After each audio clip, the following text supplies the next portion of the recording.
Hello दोस्तों, आज हम डिस्कस करने वाले हैं फरवरी 2024 के सबसे इम्पोर्टेंट सुप्रीम कोर्ट के जजमेंट्स जो जुडिशरी और लॉ एग्जामिनेशंस के लिए बहुत क्रूशियल हैं। तो चलिए शुरू करते हैं। सबसे पहला केस है association of democratic reforms versus union of India. इस केस में इलेक्टोरल बॉन्ड स्कीम को चैलेंज किया गया था। सुप्रीम कोर्ट ने 5 जज कॉन्स्टिट्यूशनल बेंच में स्कीम को अनकॉन्स्टिट्यूशनल डिक्लेयर किया क्योंकि ये वोटर्स के राइट टू नो और इलेक्टोरल ट्रांसपेरेंसी के अगेंस्ट थी। ये केस एग्जाम के लिए क्यों इम्पोर्टेंट है? क्योंकि ये case free and fair elections और article 19 clause 1 sub clause A के कॉन्टेक्स्ट में लैंडमार्क है। नेक्स्ट केस है high court bar association Allahabad versus state of UP.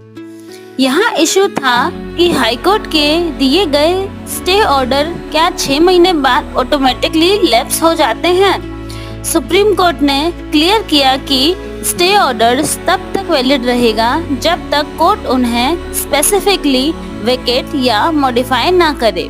ये केस एग्जाम के लिए इसलिए इम्पोर्टेंट है क्योंकि ये केस जुडिशियल प्रोसीजर को प्रोटेक्ट करता है और लिटिगेंट्स को अननेसेसरी प्रीजुडिस से बचाता है। नेक्स्ट केस है गायत्री बलासामी केस। इस केस में आर्बिट्रेशन एक्ट के सेक्शन 34 और 37 के स्कोप पर सवाल था। क्या कोर्ट आर्बिट्रेशन अवार्ड को सिर्फ सेट असाइड कर सकता है या मॉडिफाई भी कर सकता है?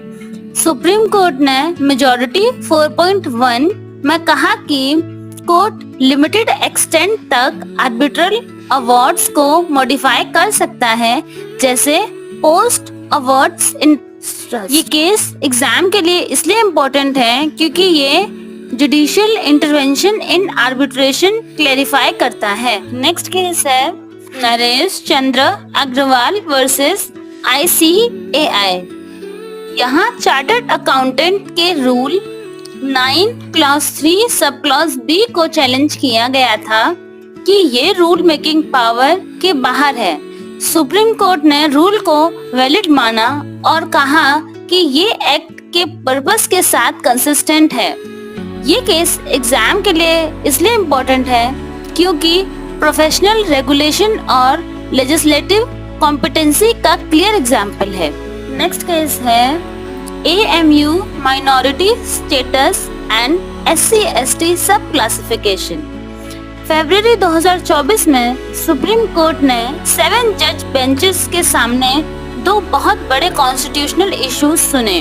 पहला, क्या अलीगढ़ मुस्लिम यूनिवर्सिटी माइनॉरिटी इंस्टीट्यूशन है अंडर आर्टिकल 30? और सेकंड, क्या स्टेट्स SC/ST के अंदर सब कैटेगरीज बना सकते हैं रिजर्वेशन के लिए?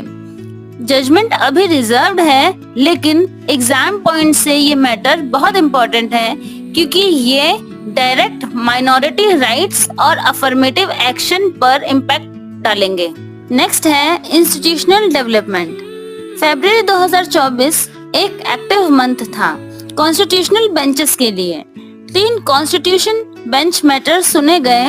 एक 9 जज बेंच रॉयल्टी वर्सेस टैक्स के इश्यू पर बैठी और कई इम्पोर्टेंट जजमेंट्स रिजर्व हुए।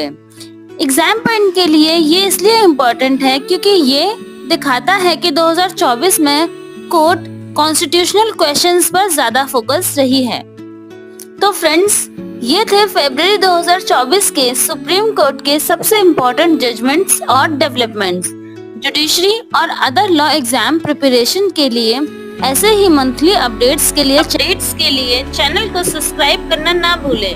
नेक्स्ट हम मिलेंगे मार्च 2024 के सुप्रीम कोर्ट के most important judgments and developments के साथ।